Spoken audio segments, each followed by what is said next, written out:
오늘 마가복음 14장 32절부터 40절까지의 말씀을 가지고 순종, 내 뜻이 아니라 아버지의 뜻대로 라는 제목으로 하나님의 말씀을 함께 상고합니다.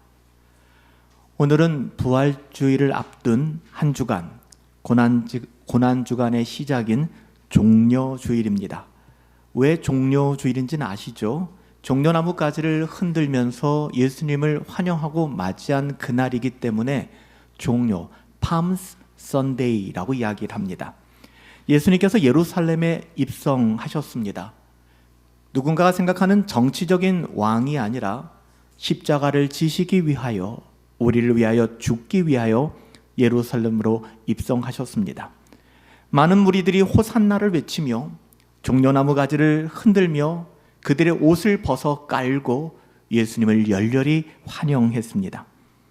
그들은 생각했습니다. 예수님이 자기들을 로마의 압제에서 해방시켜줄 정치적 왕이 되시기를 기대했습니다. 하지만 예수님이 가신 길은 그 길과는 너무도 결이 다른 길이었습니다. 예수님은 십자가의 길로 나아가셨어요. 순종의 길, 십자가의 길. 결국 예수님의 십자가의 순종을 사람들은 싫어했습니다. 당신이 왜 십자가를 지십니까? 당신은 로마 정부에서 우리를 해방시킬 구원자입니다. 우리의 살림살이가 좀 나아지게 해줄 사람이고 우리를 정치적으로 독립시켜줄 우리의 기대입니다. 사람들은 예수님을 그렇게 생각했습니다. 그렇지만 예수님은 그들의 모든 기대를 저버리시고 십자가로 그 일주일 동안 더 가까이 나아가셨습니다. 일주일도 참지 못했습니다. 호산나를 외친 지 불과 나흘 만에 예수님을 십자가에 못 박으라고 외치는 폭도로 변했습니다. 똑같은 사람들입니다. 똑같은 사람들이 불과 사나흘 만에 예수를 십자가에 못 박아라, 호산나 나의 구원자여를 외치던 그 사람들이 이렇게 돌변했습니다. 여러분, 호산나가 무슨 뜻인지 아세요? 구원이라는 뜻입니다. 구원을 의미하는 호산나를 외치며 우리를 구원하소서, 이들의 목소리가 예수님을 십자가에 못 박으라고 요구하기까지는 불과 사나흘밖에는 걸리지 않았다는 것이 참 참혹하지 않습니까? 인간이 그래요. 사람이 그래요. 뭘 믿겠습니까? 뭘 기대하겠습니까? 자기 입맛에 맞으면 자연스럽게 호산나 교원생활하지만 반대로 그렇지 않을 때는 지체 없이 예수님까지도 십자가에 못 박을 정도로 악한 것이 인간입니다. 오늘 우리가 함께 본 마가복음 14장 32절부터 40절은 예수님이 이 십자가 앞에 나가기 전, 십자가를 지시기 전에 겟세마네 동산에서 기도하시는 장면을 우리가 읽었습니다. 어떻게 이 십자가를 감당하실 수 있었을까? 예수님은 알고 계셨어요. 지금 호산나를 외치는 사람들이 불과 4일 만에 저 자식을 십자가에 못 박아라 라고 외칠 사람으로 바뀔 거 알고 계셨어요. 뻔뻔스러운 그 사람들의 환영을 받으며 예수님은 어떻게 그 길을 걸어가실 수 있었을까요? 다 아셨는데 어떻게 이걸 감당할 수 있을까요? 그래서 겟세마네의 기도가 필요했던 것입니다. 오늘 본문을 통해서 우리는 예수님의 순종이 어떤 것인지를 들여다볼 수 있어요. 예수님이 하신 순종, 예수님은 어떤 순종을 하셨으며 도대체 왜 순종하셨는가? 우리가 주의 자녀로 산다는 것을 찬양했잖아요. 주의 자녀로 산다는 것은 어떤 의미를 가지고 있는가? 여러분, 우린 예수님을 통하여 분명히 알게 되는 것이죠. 주의 자녀로 산다는 것은 불 가운데로 걸어가는 거예요. 주의 자녀로 산다는 것이 시온의 대로가 열리고 우리가 생각하는 대로 우리의 삶이 바뀌면 얼마나 좋을까요? 신데렐라의 주문처럼 정말 디비디바비디부, 우리가 말하는 대로 그것이 나의 삶 속에 성취되어진다면 너무 좋을 것 같아요. 그런데 아무리 성경을 봐도 그렇지 않아요. 주의 자녀로 산다는 것은 불 가운데로 걸어가는 거예요. 오늘 예수님께서 참된 순종을 보여주신 이 비오돌로사의 거리는 절대로 인간적인 영광을 노래하지 않잖아요. 불 가운데로 걸어가는 거예요. 원수를 용서해야 돼요. 우리는 원수를 용서하는 것보다 눈에는 눈, 이에는 이가 훨씬 더 감동적인 사람들입니다. 그래야 시원한 사람들입니다. 그런데 주님은 묻지도 따지지도 말고 용서하래요. 나는 한쪽 뺨을 맞아서 심히 불쾌한데 그런 나에게 언어폭력을 가하세요. 다른 쪽 뺨도 내밀어라고 얘기해요. 이것이 어떻게 가능할까? 예수님이 보여주신 순종이 바로 그런 순종이었습니다. 악으로 악을 갚지 않았어요. 원수를 용서하며 온몸으로 덮쳐오는 그 폭풍 속에서 우리가 잠잠히 주님을 바라볼 수 있다는 것, 그게 주님이 주신 십자가의 삶이고요, 우리가 자기를 부인하고 자기 십자가를 지고 살아가는 삶입니다. 예수님은 제자들과 함께 마지막 유월절 식사를 마치셨어요. 그리고 호련히 감난산으로 가셨습니다. 이어서 감난산 안에 있는 겟세마네라고 하는 나지막한 언덕으로 몸을 이동하셨습니다. 겟세마네는 감난산 기슭에 있는 한 동산인데요, 겟세마네라는 뜻이 자체가 좀 짠해요. 어떤 의미냐 하면은 기름을 짜는 틀 있잖아요. 그게 겟세마네라는 뜻입니다. 좀 왠지 처절한 느낌이 들지 않습니까? 예수님은 이 겟세마네라 하는 곳에서 기름을 짜는 틀과 같이 모든 고뇌와, 그래서 이 땀방울이 핏방울로 변하는 것 같은 정말 그 끔찍한, 그 처절한 기도의 현장을 보내신 것입니다.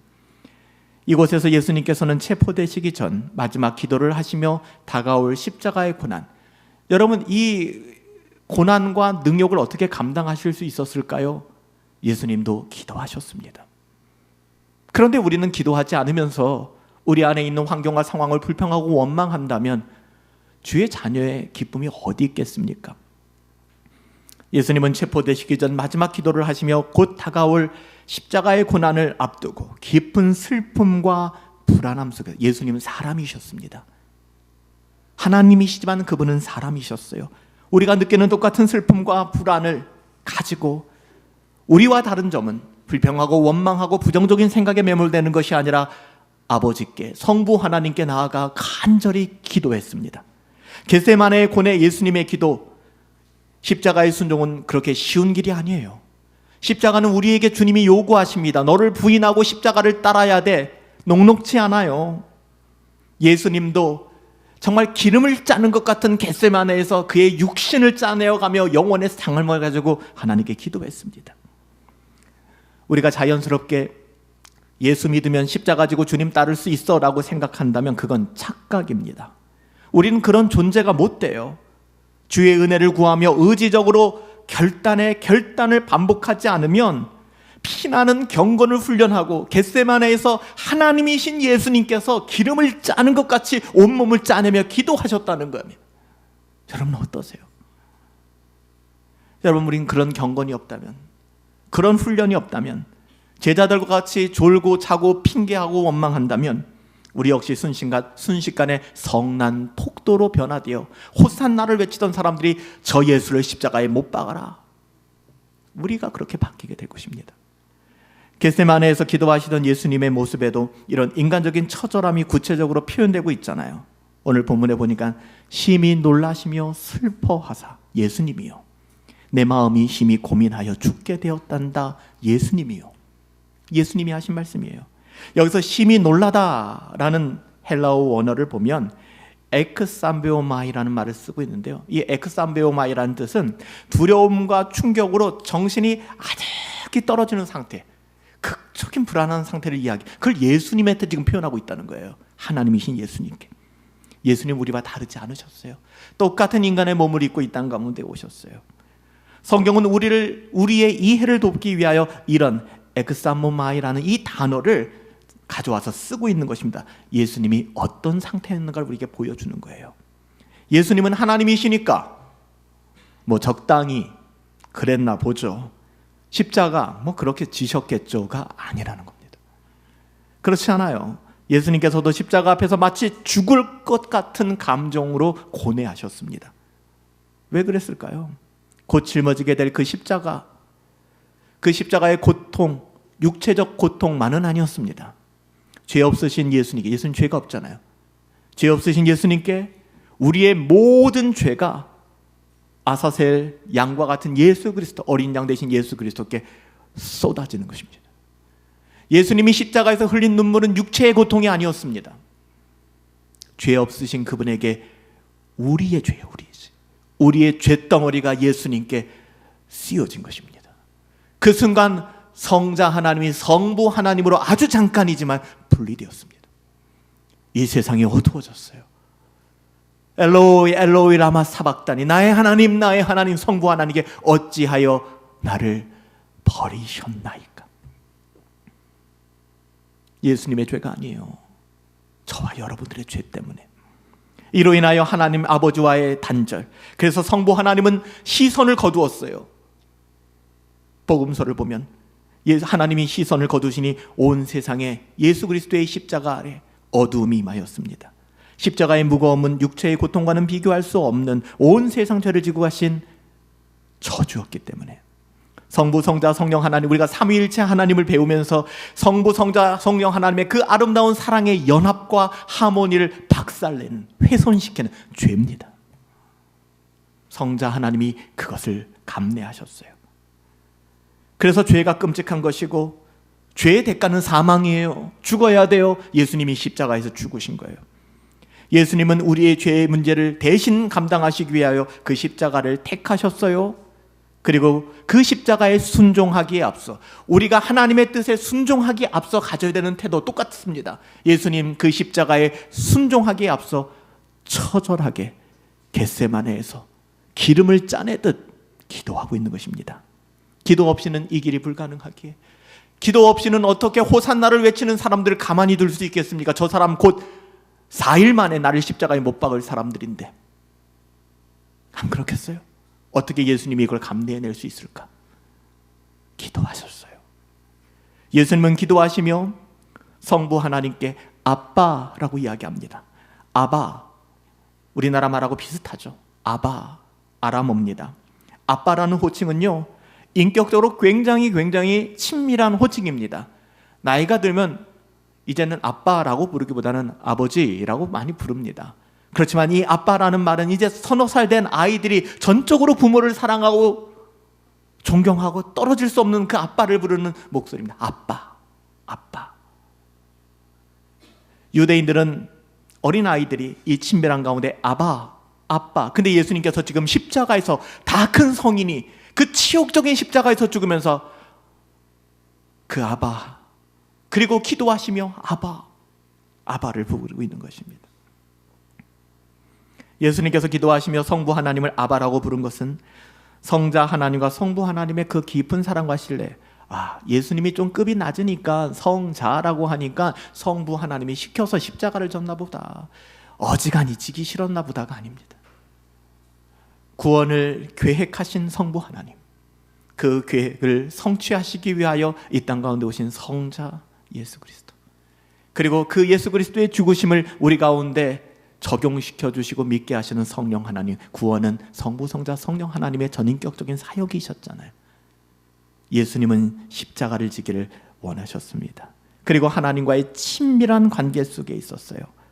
그 십자가의 죄가 내게 쏟아지는 것은 인간의 몸을 입고 이 땅 가운데 와서 견딜 수 없는 고통이었지만, 예수님께서는 기도하며 아바, 아버지, 나의 뜻대로 마시옵고 아버지의 뜻대로 되기를 원하나이다. 여러분, 결코 하기 싫어 떠밀려 십자가 지신 게 아닙니다. 우리는 여기서 순종이라는 게 뭘까? 오늘 여호수아서 1장 공동체 성경 읽기에서도 이제 민족의 지도자 여호수아가 서고 나서 이제는 뭐라고 얘기합니까? 하나님의 말씀에 우리가 순종해야 한다를 이야기하지 않습니까? 순종이라는 것이 여러분들에게는 어떤 뉘앙스로 들리십니까? 여러분, 기독교에서 말하는 순종은 주의 자녀의 삶이에요. 오늘 본문은 순종의 참된 의미를 보여주잖아요. 순종이란 인간적인 나의 그 어떠함, 그 뜻을 다 꺾어버리고 사랑으로 자원하여 아버지의 뜻 안에 기꺼이 나 자신을 맡기는 작업입니다. 이게 쉽지가 않아요. 그래서 아무라도 나를 따라오려거든 자기를 부인하는 과정, 자기 십자가를 지는 과정이 필요하다고 얘기한 게 같이 연결되는 것입니다. 그런데 어땠어요? 예수님의 이 치열한 기도의 시간에, 여러분, 이 시간이 겟세마네 기름을 짜는 것 같은 정말 무지막지한 고뇌의 시간이잖아요. 이때 예수님의 사랑하신 제자들, 인간의 안목으로 보면 예수님 사역은 빵점이에요. 빵점. 3년 사역하셔서 12명 남겼는데 그 중에 한 놈은 배신하고, 3명 그럴듯한 애들 데려가서 겟세마네에서 기도했던데 이것들은 자고 앉았고, 한두 번이 아니죠. 그렇게 권면했는데 또 자고 앉았고. 그러니 예수님께 무슨 말을 할 수 있겠어요? 예수님은 고통 중에 땀방울이 핏방울이 되도록 기도하실 때 그들은 잠에 빠져들고 말았습니다. 정말 말도 안 되는 반전이죠. 어떻게 이런 일이 있을 수 있지? 근데 일어납니다. 일어나요. 예수님은 이것도 감내하셨어요. 제자들이 자고 있는 것을 보시고 예수님은 하지만 침묵하지 않으셨어요. 분명히 말씀하셨습니다. 뭐라고요? 베드로에게 시험에 들지 않게 깨어 기도하라. 마음은 원이로되 육신이 약하도다. 마음은 원이로되 육신이 약하기 때문에 시험에 들게 안성맞춤이다. 그러니까 너희가 시험에 들지 않도록 깨어 기도해야 돼 라고 말씀하셨어요. 예수님은 우리의 인간의 연약함 너무나 잘 알고 계세요. 하지만 그 연약함을 핑계로 삼지 말라는 것입니다. 깨어 기도하라는 거예요. 깨어 기도하라는 거예요. 여러분, 이 말씀 그냥 지나치기 쉬운 말씀이지만 예수님의 마음이 담겨있는 아주 무겁고도 복잡하지만 또한 자비로운 권면이 바로 이 말씀입니다. 예수님은 야 나가 죽어 이렇게 얘기 안 했어요. 이런 진짜 분노하지 않으셨어요. 예수님은 깨어 기도하라라고 말씀하셨어요.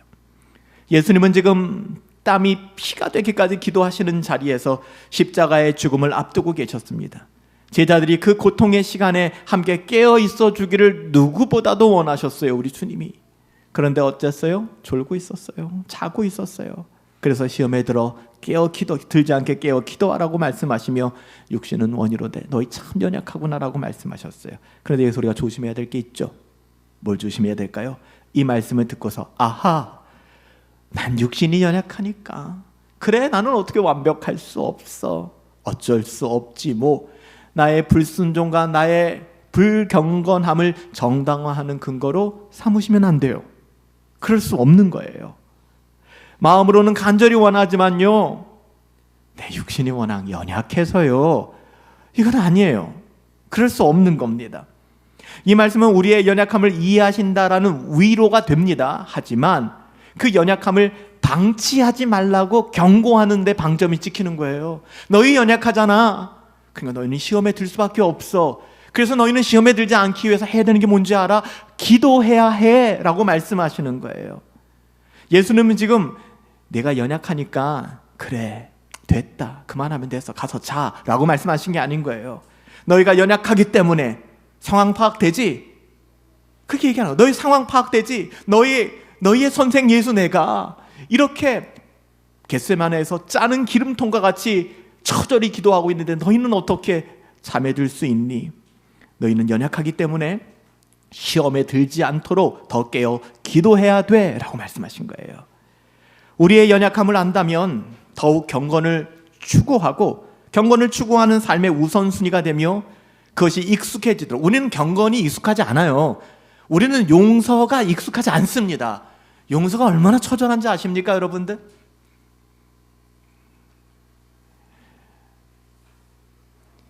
아주 유망한 축구 선수가 있었어요. 축구 아카데미에서 굉장히 부각되는 돋보이는 선수였습니다. 청소년. 베컴도 거기에 나왔다고 하고요. 굉장히 괜찮은 그런 축구 교실에서 축구를 하던 친구였어요. 근데 이 친구가 어느 날 친구들과 함께 외출을 했다가 파티에 갔다가 돌아오는데 자기보다 더 어린 청소년들이 싸움 붙는 거를 봤다고 해요. 그 선수들끼리 모여서 우리 그냥 지나가자. 이 사람들 여기에 개입했다가는 또 같은 싸움이 일어날 수 있고 우리는 운동하는 사람들이니까 그냥 가자. 조용히 그 자리를 피했다고 합니다. 그 자리를 피해서 어느 정도 가는데 길거리에 한 사람이 쓰러져 있는 거예요. 그 싸움에 연관된 사람이죠.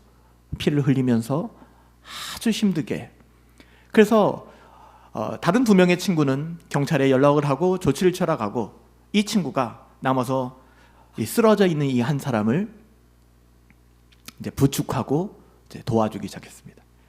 그다음부터 기억이 잘 안 난대요. 갑자기 뭔가 뜨거운 것이 자기 몸속에 들어오는 것 같았는데 그 다음에 기억이 끊어졌대요. 거기서 패싸움하던 사람들이 몰려들어서 칼로 이 사람을 찌른 거예요. 척추가 마비가 되고 평생 하반신 마비로 살아야 되는 너무나 끔찍한,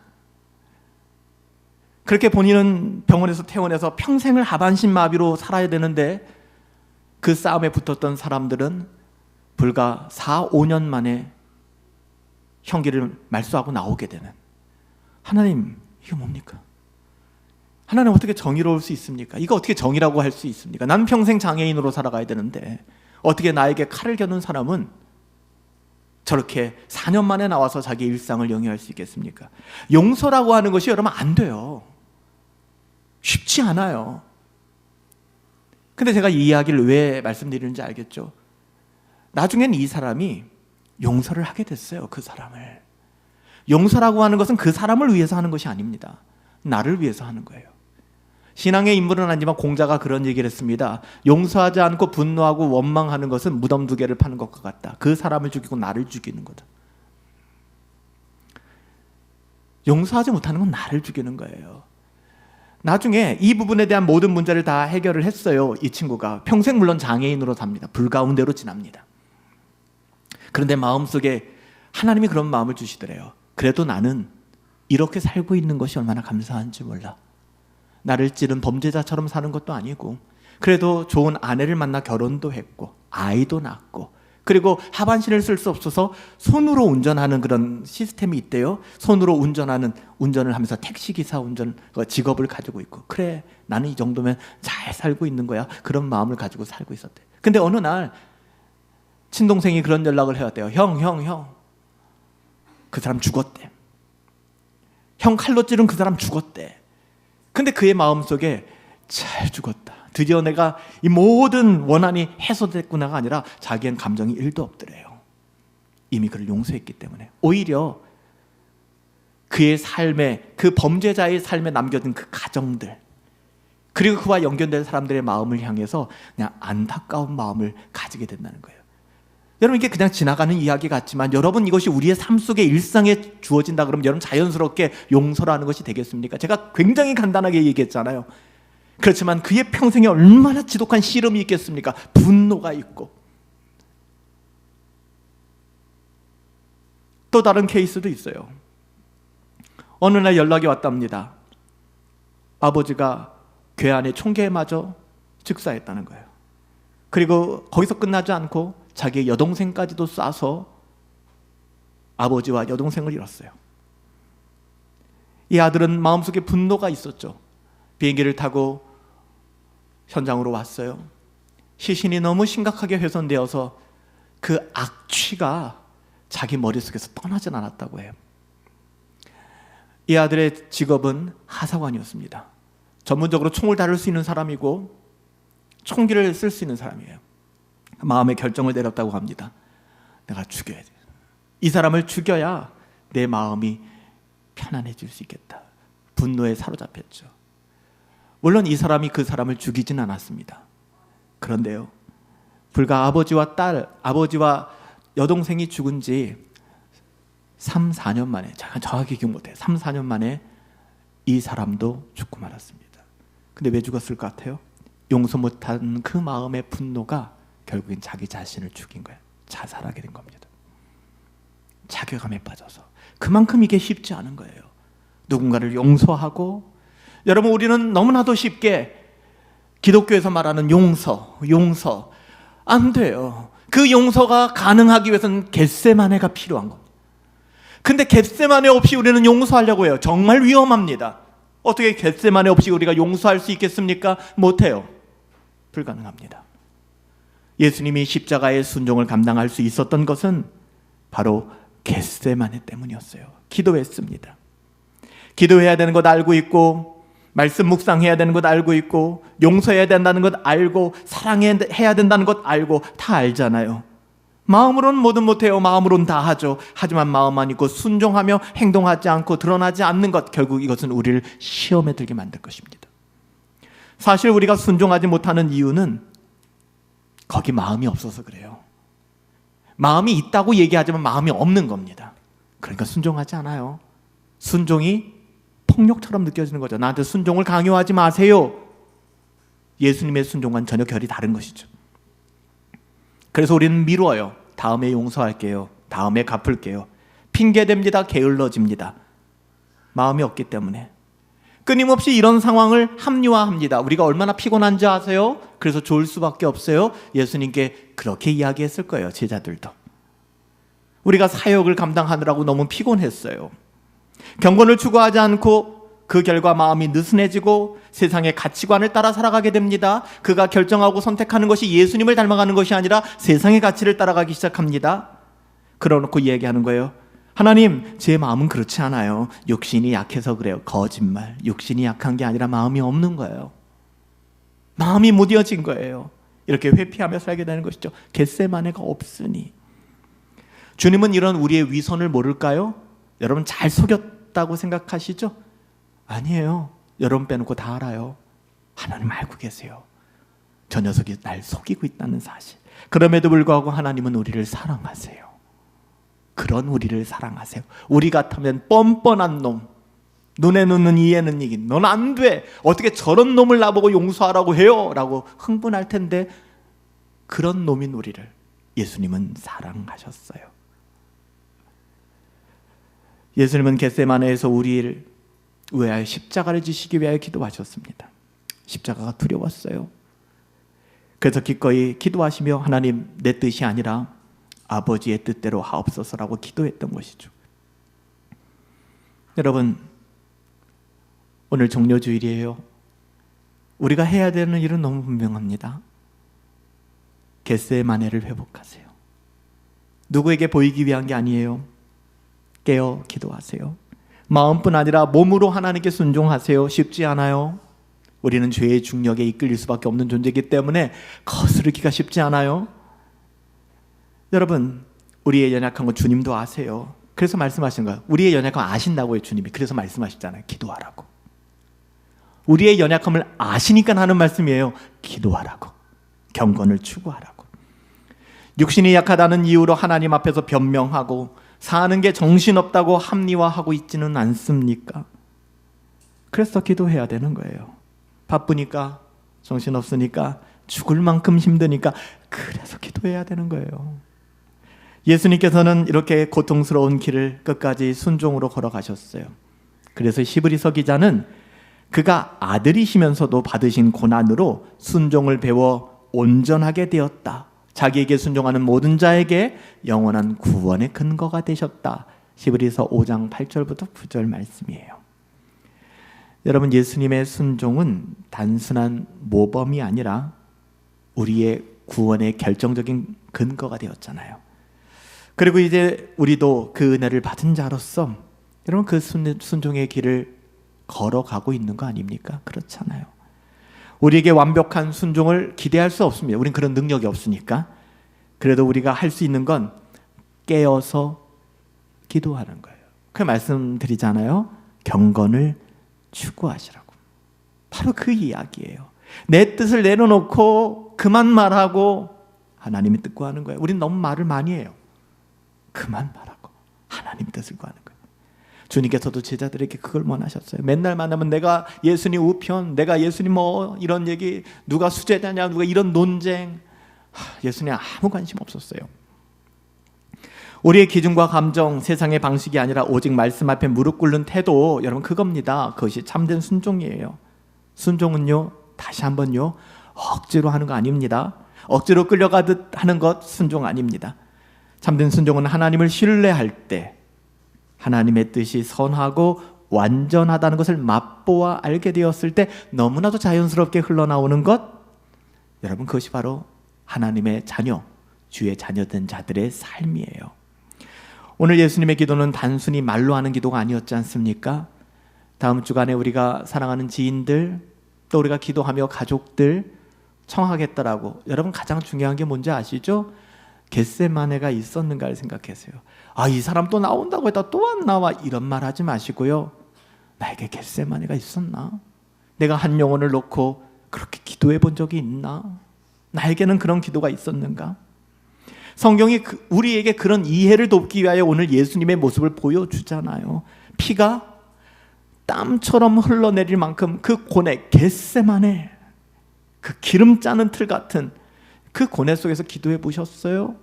누군가를 용서해 보기 위하여, 누군가를 용납하기 위하여. 여러분, 오늘날 혐오 정서가 얼마나 강합니까? 분노가 얼마나 우리 가운데 조절이 안 됩니까? 마치 당뇨병 환자가 더 이상 이 당 지수가 감당이 안 되는 것처럼, 조절이 안 되는, 인슐린이 조정이 안 되는 것처럼 우리가 분노가 조절이 안 되잖아요. 분노가. 안 그래요? 교회에서는 그런 척 안 그런 척 하며 살아가지만 돌아서면 자괴감에 빠지잖아요. 난 뭐야 도대체. 안 그럽니까? 이걸 우리가 어떻게 해결할 수 있죠? 여러분, 겟세마네를 회복하세요. 여러분, 이번 한 주간은 고난주간이에요. 그래서 예배당에 안 오셔도 됩니다. 가정에서 새벽 경건을 해주세요.